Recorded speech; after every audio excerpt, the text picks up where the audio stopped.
The views, comments, and opinions of the following program do not necessarily reflect those of Morris Media Studios, MorrisMediaLive.com, or its affiliates. Listener discretion is advised.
Good afternoon, good day, wherever you may find yourself. We are so glad that you are joining us today for Faith Beyond Borders. And here on Faith Beyond Borders, it is a joy for us to explore issues of spirituality, to see how we can utilize our faith or our spirituality to be able to help us move beyond borders, practice our faith in such a way that it impacts the lives of those around us. And so for us here, we believe that one's faith or one's spirituality has no borders. And so it enables us to look at critical issues, to examine critical issues from a place of spirituality, from a place of faith in such a way that it moves us towards solutions that will facilitate a more just and fair society, to facilitate what I call God's beloved world house. And so we are so glad that you're joining us, celebrating the fact that we can have a faith, we can celebrate our spirituality without having any borders placed upon us.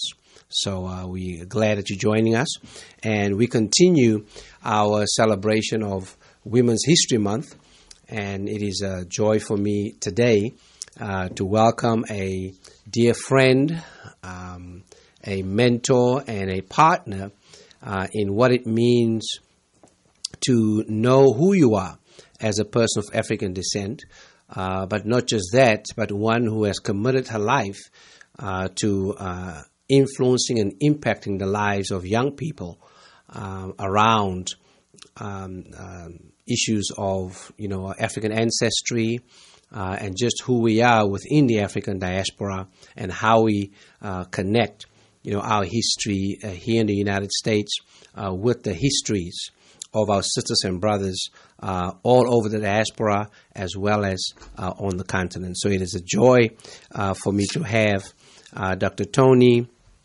Mokjaetji-Humber with us. She is currently Professor Emeritus at the California State Polytechnic University at Pomona here in Southern California, in the areas of ethnic and women's studies, as well as African American studies. And we've met many years ago, and I've just been blessed by her knowledge, her passion, as well as just her way of transmitting information. And she has agreed to join us today as we explore the theme, Achievements of California's Outstanding Women of African Descent.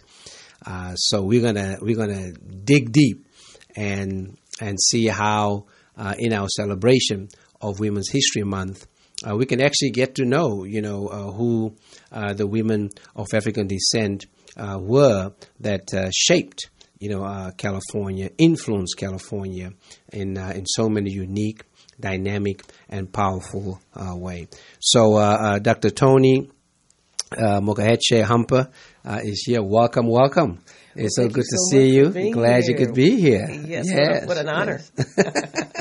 Well, it's my honor that you said yes, and I know I'm gonna leave this time. Our listeners will leave this time feeling much more educated, and they're gonna know a lot about who they are and who we are, and celebrate the women that influence, the history of California, and I believe still not just the history, but the present and the future, around that. So why don't you tell us a little bit about, some of these outstanding women, and then we'll just take it from there. So who are some of these women? Who are some of these women? Well, first of all, I'm going to start with people say a mythological character. His name is Queen Califia, and a novelist, Garcia Rodriguez Ordonez, wrote a novel in 1510 about this woman. Said she was ruled an island nation with strong seafaring women, considered the fiercest amongst many great warriors, was known for her royalty. She was fearless, faced many enemies, and maintained a deep and abiding sense of humanity. And she was part of another story. And so it is said that when Cortez came into Mexico and they moved to Baja, they said she lived in a terrestrial paradise. And he sees Baja and he says, oh, this is the mythical paradise of Queen Califia, and thus we're getting California. Some people refute that. Okay. But there's such a close relationship between the word California and Califia that's rather difficult to deny. There's another researcher, and I'm blocking her name right now, and she's saying that it's more than a myth, that in California there were indigenous people that are very ancient. And if you look at the word Calif, C-A-L-I-F, that comes from Islam, then a caliph is a ruler. So Califia would be a female ruler. And so possibly there were queens called Califias in California. You can go to some websites, and there's some websites coming out of Mexico called that. But anyway, she is a shero of mine. And I picture her as this strong woman. They said she had griffins, and I didn't know what a griffin was. It's sort of it's like an eagle and a lion, and they were protective of her. It's a long story, but I first heard this story in 1996, and I thought, why haven't I ever heard of this? I'm a well-educated person, and a book by the name last name is Templeton, who wrote a book about California. That's where I got this piece, and it was in the first chapter of his book. So I'd like to begin this presentation with saying we're the children of Califia's queendom. Yes. And out of that story, we can put under that, who were the pobladores? The pobladores is a Mexican term for settlers who settled Los Angeles. And many people go to what we call as El Pueblo de Nuestra Señora la Reina de Los Angeles, better known as Los Angeles, the focal point of where LA was founded. There were 44 pobladores and settlers, and they came from the states of Jalisco, Sinaloa, and Sonora. 1781, September 4th, 1781 is a date for their founding. They had been at the San Gabriel Mission first, and then they walked us about 11 miles to this site. But there were 44 people. Of the 44, 26 were of African descent. And so we can get women in it. So there were 11 families, so that means there are 11 women. 22 children. Of the children, 11 girls, and 7 were of African descent. So it was quite a mixed group of indígena men and women. Those identified as mulata, which we know is mixed. There were 2 Espanol, and then there were 2 men who were classified as negro, which means to me they were unmixed, because on this list, and you can go online and look at the founding of Los Angeles, they use the term mulata. Which means mixed. There is a plaque in the plaza at Alvarez Street, and we give credit to the first black librarian in California, who was a historian of Black California, and she insisted in 1984, around that time period, for the bicentennial of Los Angeles, to have a plaque at Alvera Street with the names. And not only you have the family names, and you have the names of the mother and father, then you have the names of the children. And what's startling and interesting is that they give the ethnic identification and the ages and gender. And so once they give the ethnic identification, you add it up, it's 26 to 44. So more than half of the people who founded Los Angeles were of African descent. Wow. The first plaque was put up in the 1920s, I read. It's been a while back, so I don't have the exact date. And then the plaque disappeared. So in 1984, the plaque is restored. Mm-hmm. So someone didn't want that information out. And so for 60 years, the plaque has been missing. Yeah. So now we have this plaque. Mm-hmm. And it sits in the shadow of a building we call the Pico House for Don Pio Pico, who was the last governor of Mexico under Mexican rule, governor of California under Mexican rule. He also was of African descent. And so here you have this mixing, and people don't know about it. And it throws people off because they have the Spanish surname. Right. And so you can't tell.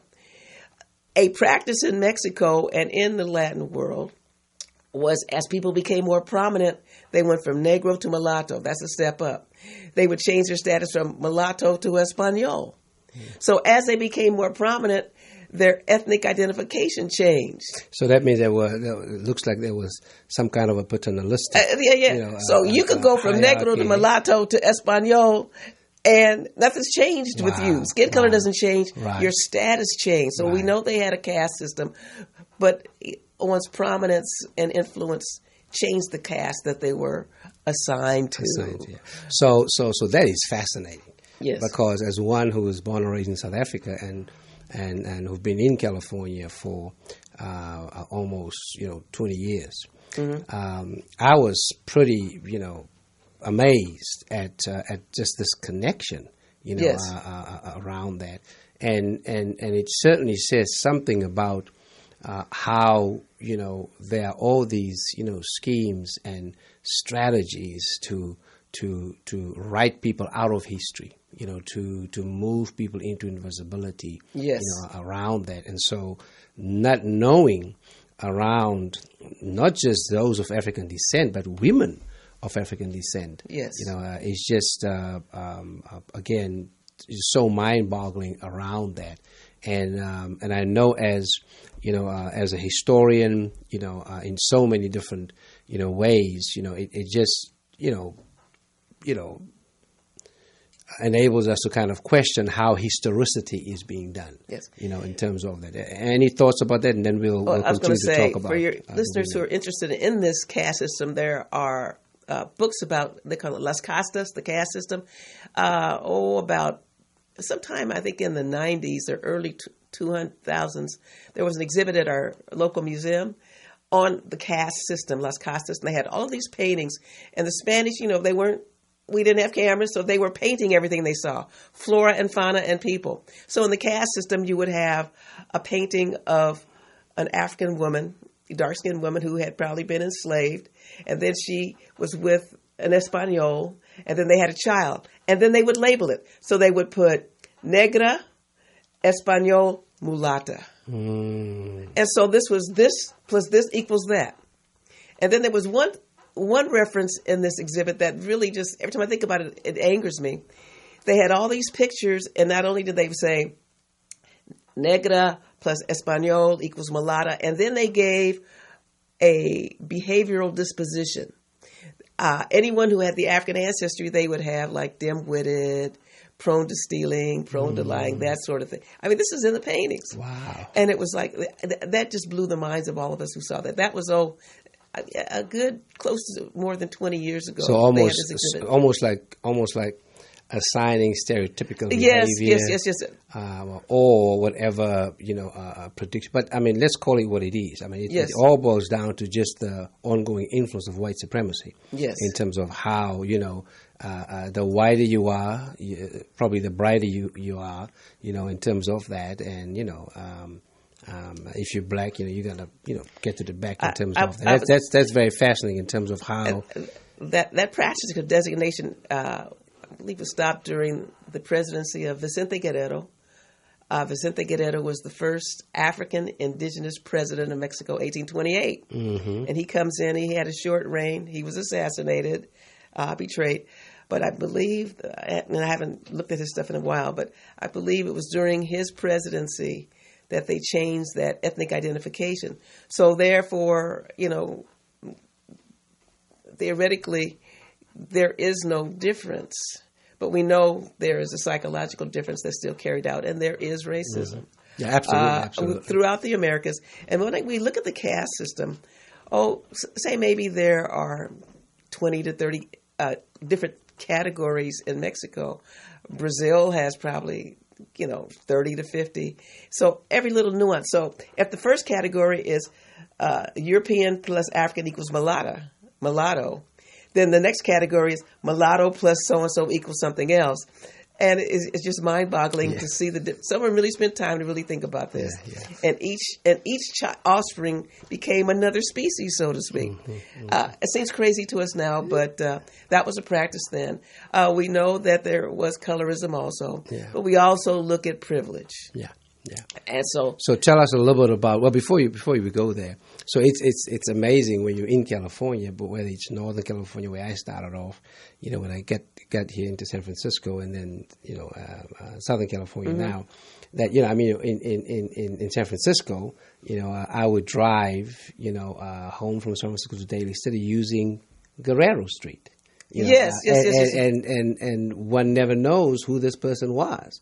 And then, of course, in LA, I use Pico. A lot. And you never know. So I think it's just so, fascinating, in terms of just the enlightenment one can get from how streets and areas are named after who they are named, and how we're able to learn more about the history of a place, just through that. Those people who live in California, the LA area, and if they drive to San Diego, you will pass through San Clemente. Yes. And there is Avenida Pico and Avenida Calafia. And I've taken pictures of the street. I was so excited the first time I saw that. Yeah. So whoever put Avenida Pico, okay, fine. But whoever put Avenida Calafia, they know that history. But it's not in the history books. Yeah. I have started to collect books that mention her. And many of the books will mention her and her legend, but never say that she was an African woman, even though mythical. That part is always excluded. That's why it's so important that we get to know these achievements of people from African descent, but also of women. And so I'm glad we're having this conversation around the achievements of California's outstanding women of African descent. Around that. This is going to get even more fascinating as we go on. So I'm gonna let you go ahead and maybe tell us a little bit more about some of these other. I'm going to give you the name of Maria Rita Valdez de Villa. Okay. Everybody say Maria Rita Valdez de Villa. I want you to look her up. There's probably only a few little sentences about her. So her information, she was the granddaughter of Luis and Maria Petra Quintero. The Quinteros were part of the 11 families, part of the founders. She's the granddaughter. The Quintero family lived in L.A. maybe for a year or so. They moved to Santa Barbara. And she ends up marrying a soldier, which is upping her status. They come to California, and eventually they settle in Rancho de Rodeo de las Aguas.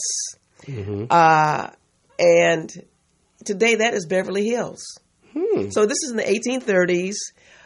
She owned 4,500 acres, and it's Beverly Hills now. If you look at the history of Beverly Hills, they will mention her.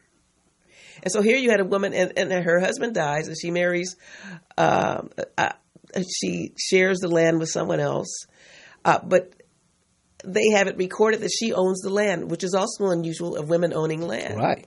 So Beverly Hills, is it 90201 or whatever that? I never look at the program, so I don't know what the zip is.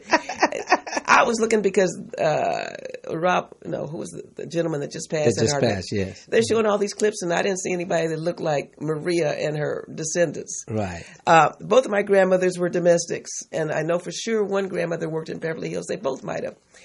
And I would say today, certainly you have very wealthy people who are of African descent live there now. But for the most part, those of us of color are service people. Mm-hmm. And still today are service people. Mm-hmm. I met my grandmother's friends. Occasionally we would see them, and they were of African descent. Even my grandfather was a postal worker, sometimes was a chauffeur. And so for me, growing up in Los Angeles, Beverly Hills certainly was white, and the black people there were the servant class. They were the chauffeurs, the maids, the service people. But to understand that in the 1830s, a woman of African Mexican descent owned Rancho de las Aguas. Right. Now, Beverly Hills in relation to downtown LA was pretty far out. And it was really in the boonies. Mm-hmm. So over time, the indigenous people, because they took indigenous land, were attacking her property. So finally she moves in and comes back to downtown LA, essentially. And so she lived both places. But I when I first read about her, I was ecstatic and angry. Mm. Why isn't it we don't know this and that? Every little kid should know the pobladores, yes, Queen Calafia, mm-hmm. And Maria Rita Valdez owned Rancho de las Aguas, which is now Beverly Hills. Wow. It doesn't become Beverly Hills, the properties exchange hands until the early 1900s. Yeah. But in that history, people out there, look up Maria Rita Valdez. So are you trying to tell us then that, of course, Beverly Hills has a certain image, right now. Certainly. And sometimes that image, which is more than Beverly Hills, cop, with Eddie Murphy. But, certainly, it just portrays this historic presence, of people of African descent in that, space and place, and how, again, just the sense of writing people out of the invisibility, and pushing folk into invisibility. Yeah. Clearly, that's a long-standing practice, of the history, not just of, the United States, but now we found it in California, around that. As a professor of African studies, African American studies, if all things were equal and the history of the world, if it was told, or if it were told, and very inclusive, I wouldn't have a job. Or I would be teaching world history, I'd be teaching California history or American. Right. Mm-hmm. And everyone would be integrated and properly represented. But we know that's not the case, so therefore, I've had a job for a while. And listen, we're glad you had that job, because I know a lot of students, are now, out there who've, come through. Cal Poly Pomona, have experienced you, mm-hmm. and just the integrity with which you transmit this information, the passion with which you do it. Clearly, in a place where we experience othering, in so many different ways. Yes. Information like this becomes very, very important, because it provides us with a sense of belonging. And enables us to bridge the fact that I may go to Beverly Hills right now and folk might try to make me feel uncomfortable. But if I know that hey, there has been a historic presence here, it helps me to bridge the sense of othering, vulnerability, with a sense of pride and a sense of our folk have been here before. They might not be here now, or we might be trickling back because of our status, but we've been here. And that is just so powerful in terms of shaping identity, and helping people understand their destiny. And Cornel West's book, Race Matters, and I'm not a Cornel West fan, but he does have a chapter on Malcolm X, and he talks about, Malcolm said that we needed a psychic conversion. Mm. And so for me, being able to teach these classes certainly was a psychic healing, because I'm a product of the 60s and certainly 50s and 60s, and certainly coming through Jim Crow Los Angeles, so to speak. So for students to have these little tidbits of information, like, wow. Yeah. And I just know the change for myself. First of all, there's an indignity because it has been dismissed, And people say, so why would I want to take African studies, African American studies? What's that going to do for me? I want to be an engineer. Certainly, what is it going to do for you in terms of your psychological health? Yes. To understand that, as Dr. John Henry Clark, noted historian, said, our history is world history. Mm-hmm. Mm-hmm. And there has been a great effort to erase it and to dismiss the accomplishments, to say, but we're living now. Mm-hmm. And we have living legends today. Yes. But go back to the past. And then also when we talk about those who were enslaved, and I say enslaved rather than slaves, those who were freedom seekers, who chose to steal away. They weren't runaways. You're supposed to run away. Mm-hmm. So I call them freedom seekers. And you look at those in the 17 and 1800s who were able to move, and even those who had businesses and established schools and established churches. Those who, this year, the theme for Black History is Black Migrations. Mm-hmm. The Association for the Study of African American Life and History, that is their theme. And we're looking at Black migrations in the 1900s. And it's a different kind because then we are the children, grandchildren of enslaved Africans, mm-hmm. and those who chose to leave the South. Right. That is also another celebration that is going on right now. I'm going to move on to another person, if you don't mind. Yeah. Well, quickly, a couple of things. I mean, I just love how the phrase that you use, your phraseology, in so many ways helps, with, liberating us from this, psychological oppression that we're going through. Yes. I think Bob Marley talks about mental slavery. Yes, that's the biggest. Or the most dangerous, one that we can go through. I mean, you're talking about, enslaved, yes, and not slaves. You talk about freedom seekers, yes, and not, runaways. Exactly. Around that. And I think it's a stigma to say you were a runaway. But yes, I mean, just say a little bit more about that, because I think that's very, very important in terms of how we, allow others. To name who we are, yes, and to describe our experience or the experience of our ancestors around that. I think one of the hardest terms, and I taught at Cal Poly for 20 years, and I started using the term enslaved in the 90s before I got there.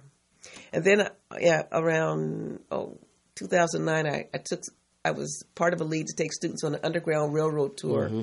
through Kentucky, leading into Ohio. And then I really, even though I use enslaved, but the term freedom seekers, after taking that Underground Railroad tour, really became clear to me. And those who can go to Cincinnati and go to the National Underground Railroad Museum Center. Oh my God. Just to go in there, it is a sacred, holy place for who we are and the freedom that we fought to have in spite of all the policies, laws, and practices to shackle us. We broke through those shackles, and it is a tribute to that struggle that we have. Let me go back to Malcolm saying we need a psychic conversion. So psychic conversion is the antidote for mental enslavement. Mm-hmm. Mm-hmm. That even the term, was it Afrocentricity, I believe Malefi Asante talked about, no longer are we looking through the lens of white European American and that racist lens. We are seeing ourselves and our history, mm-hmm. as world accomplishment. And that this period of enslavement is really a short period in terms of world history. Mm-hmm. But we're caught in the center of this hurricane. Right. But you have to look at the other aspects of it. And psychic conversion is to see yourselves as activists, as contributors to the world. Mm-hmm. I tell students, there's nothing that separates you from those people who built the pyramids. That's right. And I believe a laser shines from the Great Pyramid of Khufu. It's shining into us right now. Yeah. I tell students that, people say, well, you're exceptional. I haven't heard that in a long. You're different.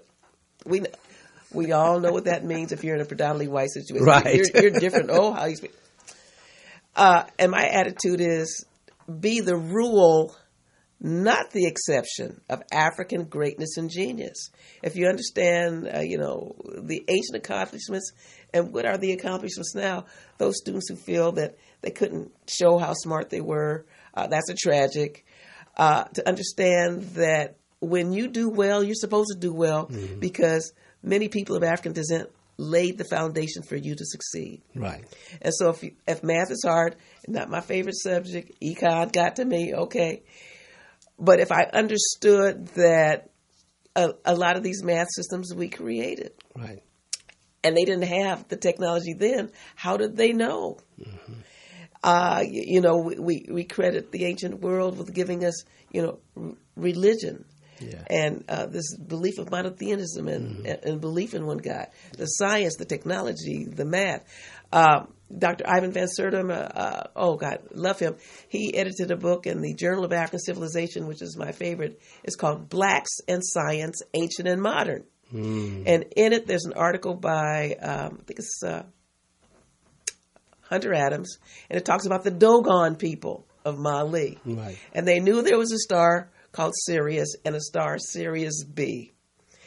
And they knew its orbit. And these are people who are cliff dwellers. Many people would call them primitive.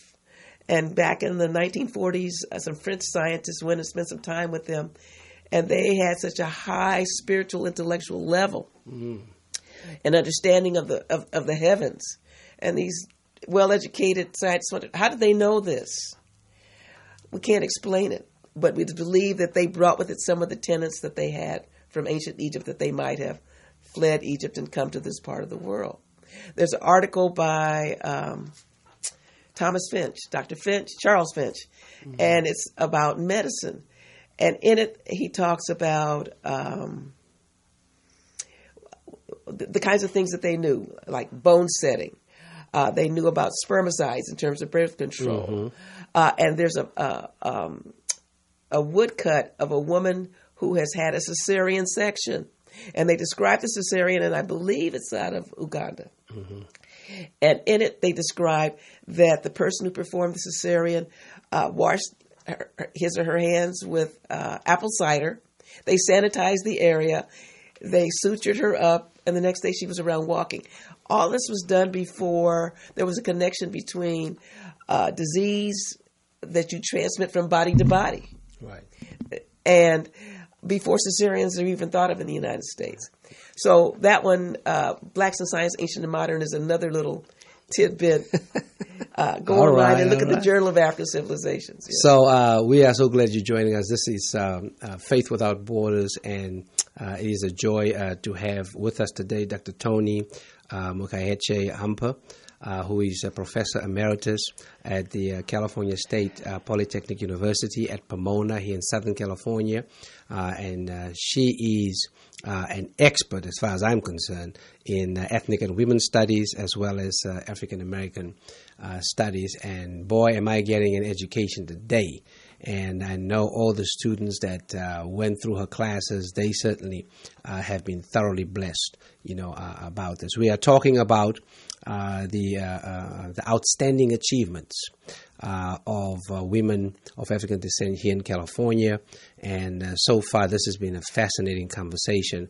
We're going to take a short break. And as we go to that short break, we want to say this to you. Look, know your history. Know your destiny. If you do not know your history, you are contributing to your own demise, because then you're allowing others to tell you about yourself, about your ancestors, who you are, who they were, and who you can be.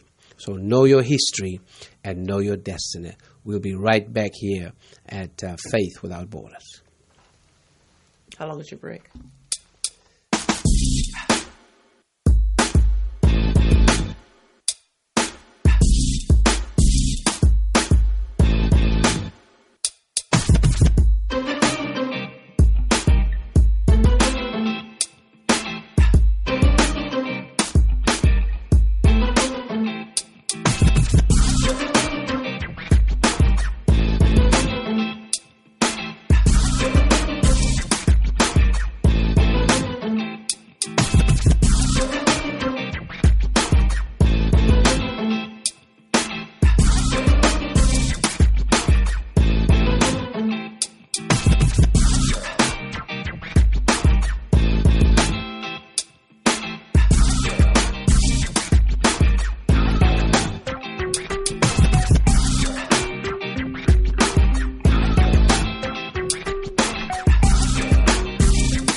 Welcome back to Faith Without Borders. I'm your host, Pastor Kelvin Sauls. It is a joy to have you here with us.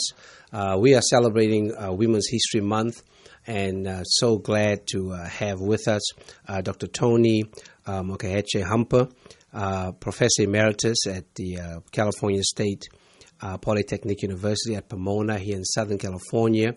Her areas of expertise, are ethnic and women's studies, as well as African American studies. And she's our special guest today as we talk about achievements of California's outstanding women of African descent.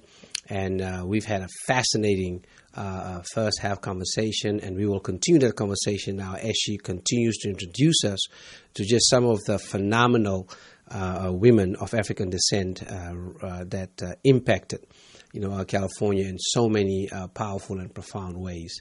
And so I'm going to invite, some more information about, some of the other outstanding women, that has contributed in so many ways, to California. Okay, happy to jump into it. First of all, in Los Angeles, downtown LA, which used to be the center of the economic power of the city, a woman by the name of Bridget Biddy Mason bought a parcel of land, and there is a wall. The wall is, I don't know how many feet long, but it's, a pretty long wall. Have you been to the wall? I've been to the wall. I've attended several events there. Okay. Yes. Got it. LA people, you need to go to the wall, 4th and Spring. Yes. Sister Bridget, someone recently told me that, Biddy was sort of derogatory. So Sister Bridget was born in Mississippi. She was sold a couple of times, and then her owner, Smith, converts to becoming a Mormon, and he wants to go to Utah. So he takes her, and there was like a 3,000 wagon train. She was at the tail, and I co-wrote a play with some folks, and it said, she arrived in California, but she went to Utah first. Mm-hmm. And then he wanted to come and found a community in California, so they came to San Bernardino. California was a free state. And so Smith realizes that, and he wants to leave again and take her to Texas. And there was a man by the name of Robert Owens, who was a very prominent black man in the city, and said, "Oh, no, you don't have to go. You're free." Right. And her daughter, Hannah, I believe her name is Hannah, fell in love with Owens' son. So there was a whole lot of things going on. And Betty says, "I'm not going back." Mm-hmm. So Smith tries to sneak him out. They get caught. The bottom line is that in 1856, she gets her freedom, her sister gets her freedom, and her children. Now, the interesting thing, from Mississippi to California, she has, I forget how many children, 2 to 3 children. Her sister has children, and all of them, we believe, are fathered by Smith. My goodness. Okay, we understand that. And there's a line that I use when she gets to California and he wants to take her back. She says, "And I wasn't going to walk through cow chips again. Can I get an amen?" Because she was at the end of the wagon train. Right. While she was in, so after she stayed in California, because she was a midwife. Yeah. She started some of the first child care facilities in Los Angeles. There was a lot of flooding. We've had a lot of rain, so a lot of flooding. And people who were in prison, she would help them. The sick. She did amazing things. And she saved $250 to buy 10 acres of land, which is now downtown LA. It certainly was rural then. And then she later sold it for, for various dollar amounts. But she sold it for at least $2,500. And so, 10 times the amount she makes a profit. And then what she did with this property, she built a living unit, and then she sold part of it. So she still was. Yeah. So when you go to the wall, very entrepreneurial. It looks like there's this X, but it doesn't. It looks like a cursive X. And I looked at it for years. I thought, wait, what is that? It's her signature. She could neither read nor write. Wow. And at one time, she was certainly one of the wealthiest black women in terms of her real estate holdings in Los Angeles, if not California. My goodness. Unlettered, untrained, but when you look at her and all that she was able to do, and that speaks to, you say multitasking of women, and certainly during those days you had better be multitasking. Yes. But her brilliance, her observations of life, and how she could pull the value of land that she knew she had to have, and she made $2.50 at one time, $2.50 maybe a week. How long did it take you to save $250? Saving $250 now sometimes can be so a challenge. we can learn some financial planning from yes, from Sister Mason. yes. So at the same time that she's here, there's another man by the name of John Ballard, and I don't have him on my notes, but John Ballard, we believe, came from Kentucky around the same time that Biddy Mason was in L.A. Sister Biddy was the founder of First African Methodist Episcopal Church on her property. They decided to get together and form a church with the group. John Ballard was one of the people that helped found the church. Racism was so heavy here. He goes to the mountains. LA, if you're not from LA, we do have mountains. And up in the Santa Monica, a lot of people know Santa Monica Mountains, and he has a homestead. And he eked out a living there. The mountain was named Inhead Mountain. I'm not going to say it on YouTube. They called him that derogatorily. In the 1960s, the name was changed to Negro Head Mountain. That's supposed to be a step up. Right. And so now, I think it was around 2009 or 10, the mountain has been officially named Ballard Mountain. So it's my dream to get someone to go hiking with me and help me up the mountain. I want to climb up. We have to go up Ballard Mountain. We're gonna have to go climb the mountain. It's in the Agora Hills. I understand it's near a country club. So I want to, Ballard Mountain. Who ever heard of that? That there's a mountain outside of L.A. named after a black man. And the Santa Monica Mountains. Mountains, which I didn't know. I think there are two mountains, and one of them is named for John Ballard. My goodness. Yay, bow to that. My gosh. So another person during that pioneer period is a woman by the name of Nancy Ross. Her husband was Peter Gooch, so she becomes Nancy Gooch. They were brought to California during the gold rush in 1849. And we know that this surge of people coming to California, Northern California, because of the gold rush. And so by 1850, she gets her freedom. I don't have the details of how she got her freedom, but someone must have said, guess what? You are free. In California. And their owner, they were, independent people. So when she left Missouri, she had a 3-year-old son and she was forced to leave him. You can imagine the heartache from that. His name was Andrew. After they got their freedom, she was a washerwoman, a seamstress, and a cook, multitasking. Peter worked as a farmhand. So her husband dies in 1861, and for 20 years, she saved her money to go get her baby boy. By this time, he's grown. He's 23. Wow. So she saved $700, the equivalent of $12,600 today. She gets Andrew. He's married. He has children, and she brings him to Northern California, and it's outside of Sacramento. It's Colima. A couple of years ago, I went river rafting near Colima. Yeah. And we were on a bus going down the river, and I saw Colima, and I asked one of the tour guides, I said, do you know Nancy Gooch? He hadn't even heard of her. Wow. They passed this route every day, taking people down the river. So I had to endarken him and giving him a few little facts. But this is the part about Nancy. Not only did she gain her freedom, she and her husband, eked out work, but her family bought more than 240 acres. They bought the property that included the property of Sutter's Mill. What is Sutter's Mill? Sutter's Mill is where the gold was found. So these black folks bought part of Sutter's Mill. How many? Raise your hand if you know that in the audience. Oh, my God. So that has to be definitely explored. And then eventually they sell the property. Yeah.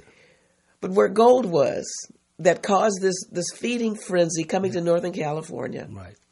Here, this woman and one of her sons were able to buy the property. That's pretty amazing. That is amazing. Yeah. She might not have been living, but the family ultimately bought part of Sutter's Mill, not all of it. Right. But here, again, she and Biddy Mason are parallel in time. Biddy comes in 1849, and when does she come? She comes in 1849. Biddy comes in 1848. Yeah. So one Northern California and one Southern California. Yeah. So clearly, ingenuity runs in our race, right? Right. Clearly, genius runs in our race, and that is just so powerful and extraordinary. As we look at these women, and we mentioned Brother Ballard, but predominantly looking at these women. And just, how they have done extraordinary things, just the persistence. I mean, overcoming insurmountable odds, in terms of what they had to endure, what they had to experience, fortifying themselves, to make their mark, and, engaging in all of these extraordinary, actions, and achievements that we want to celebrate, and still, what remains, is just this sense of writing us out. I mean, just the sense of,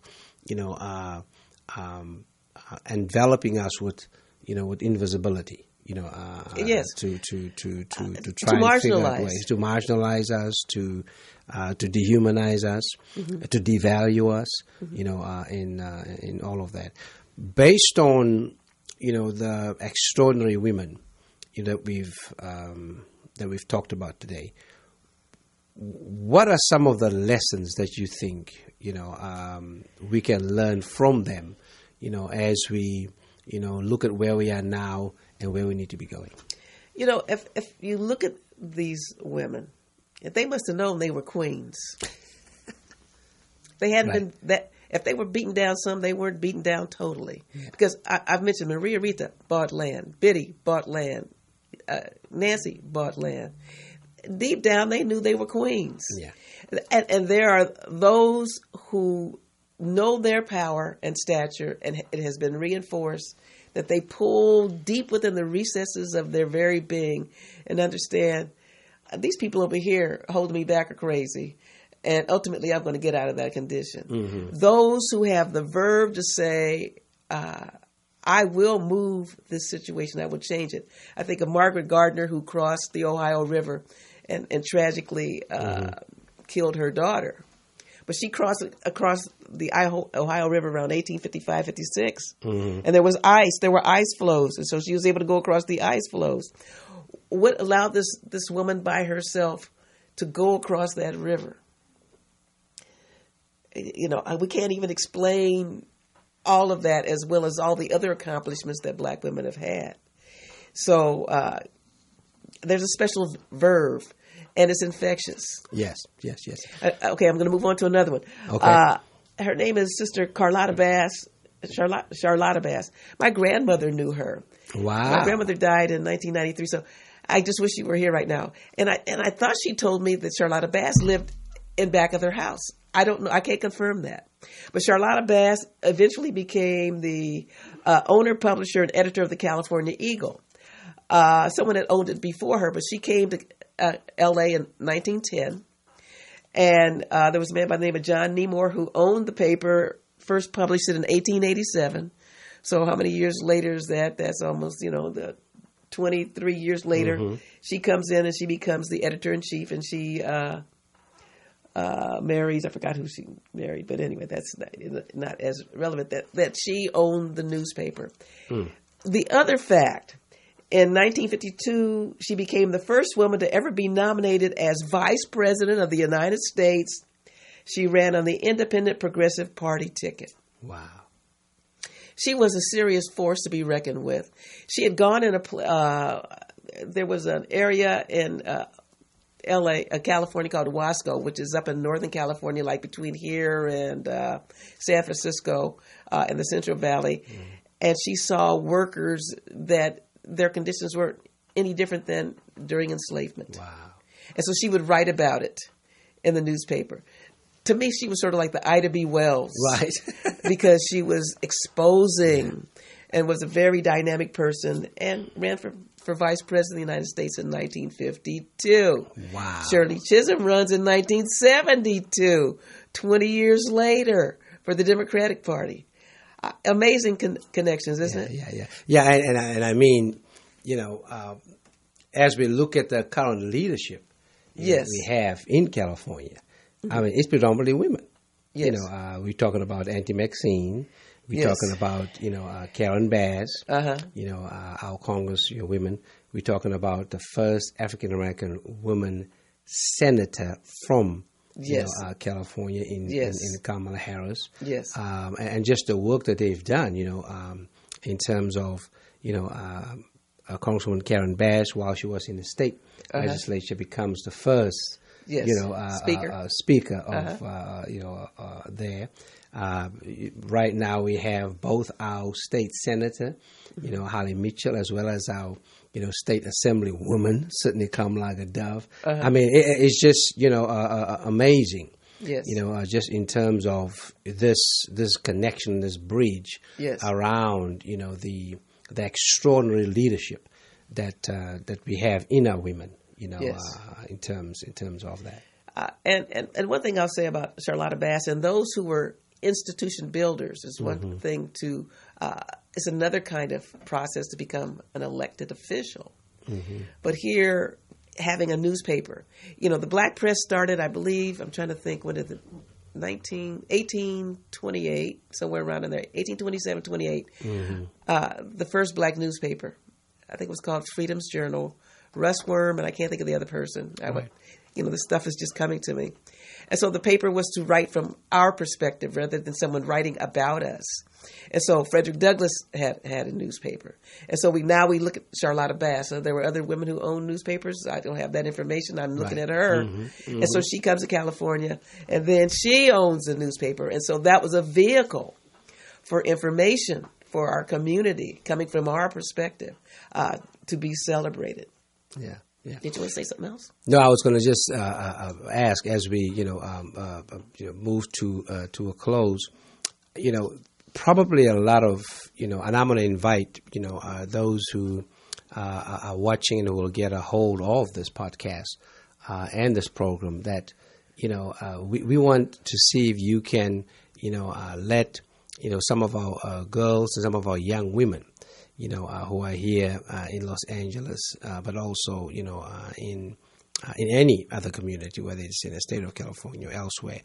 The reason why we wanted to do this is to, just show that as we celebrate Women's History Month, we're doing it so that we can continue to impact women's future, in terms of how, we seek to continue to grow from achievement to achievement, around that. And so, there might be, some girls, some young women, seeing this, listening to this. What words of encouragement, upliftment do you have for them, no matter what circumstance they find themselves in or experience they're going through? Looking at, all of these extraordinary women and those, that we have right now that continues to lead, any words of encouragement, upliftment that you would want to share with them? Queens in training, no matter what your circumstances are, understand that there's no difference between you and a Kamala Harris and a Biddy Mason and a Nancy Gooch and a Maria Rita Valdez. It's your desire and the belief that you can and that you will. All of us come with different circumstances, some more privileged than others, some more stressful and challenging than others. I have the great fortune to have been associated with some students at Cal Poly who were part of the foster care system. We have a program that takes those students who've aged out of the foster care system. They're university students, and when I met them, I didn't know the difference. It didn't make any difference. But when I look at some of my students and some of the students who've been in this, I am in awe of their strength and courage to overcome obstacles that I never thought of.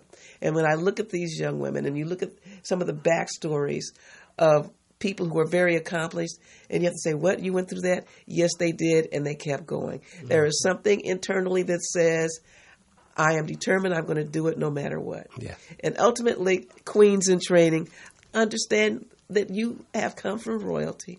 I said that laser beam from the Great Pyramid of Egypt is burning through you to say that there are no limits. So of the people I think here, let's take Dr. Macy Jemison. Mae Jemison, I had a chance to meet her while I was at Howard. We put her in California history because she was from Chicago, and at around 14, she was doing a science project at Cook County Hospital, and they let her use this centrifuge machine that separates blood. And some official came in and said, well, what is this little girl doing using that machine?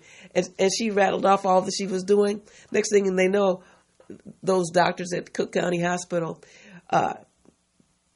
made sure and took her under their wings. She ends up going to Stanford. She comes to L.A. I think she went to school at SC and got her medical degree here. And she always wanted to be an astronaut because she saw the woman on Star Trek, Uhuru. Yes. And she said when she was in kindergarten, she knew she wanted to fly into space. And they said, oh, black girls don't fly. Mm. Well, sure enough, I'm trying to think the date. September 12th, 1992, Sister Mae Jemison was the first African American woman to fly into space on the space shuttle. I think it's the shuttle Challenger. Mm-hmm. I had a chance to meet her again at Howard. And this is what she said. Someone said, do astronauts believe in God? And she says, we have many beliefs, yes. But she said, and they said, what was it like in space? And Sister Jemison said, let me put it to you this way. I'm comfortable anywhere in the universe. And everybody went, whoa, can you imagine the thrill? And she's gone on to she's a medical doctor and engineer. She's done many, many things. And so California can claim a piece of her. Yeah. But if I could take, our time's up. I just want to say one other thing about how I met you. You go ahead. In 2003, I was on sabbatical, and I spent 12 weeks in Mexico researching African Mexicans. Yeah. And at the end of my 12 weeks, I went to Cancun, Mexico, and I went to Chichen Itza, which is a historical Mayan site. I'm by myself, a little old black lady, traveling. And we had there was a hotel and there was lunch. And I had my little tray, and I'm walking behind this big black man with a T-shirt that said something about California. And so I tapped him and I said, excuse me, where are you from? Because we were the only black people there. Right, yeah. And he says, come and have lunch with my wife and I. So I go, and then I end up engaging, his wife, and turns out she knows my sister. They worked at AT&T. Yes. And so then when the Sauls moved to Los Angeles, that was another connection. Yes. And just so happy that whenever Reverend Sauls calls, I come. Yes. And certainly a supporter and Reverend Sauls and Reverend Judy. Yes. They are amazing people, and I really highly regard the work that they do. So whenever they call, I have to come. So thank you. Well, we're glad that that you're an integral part of who we are and who we become, and we celebrate that. We want to say to you that this has been Faith Without Borders, and it's been a joy to be with you. I've had the honor today of having a conversation, about achievements of California's outstanding women of African descent, and my guest was Dr. Toni Mokjaetji-Humber, who is the Professor Emeritus at the California State Polytechnic University at Pomona, right here in Southern California. She's an expert in the areas of ethnic and women's studies as well as African American studies.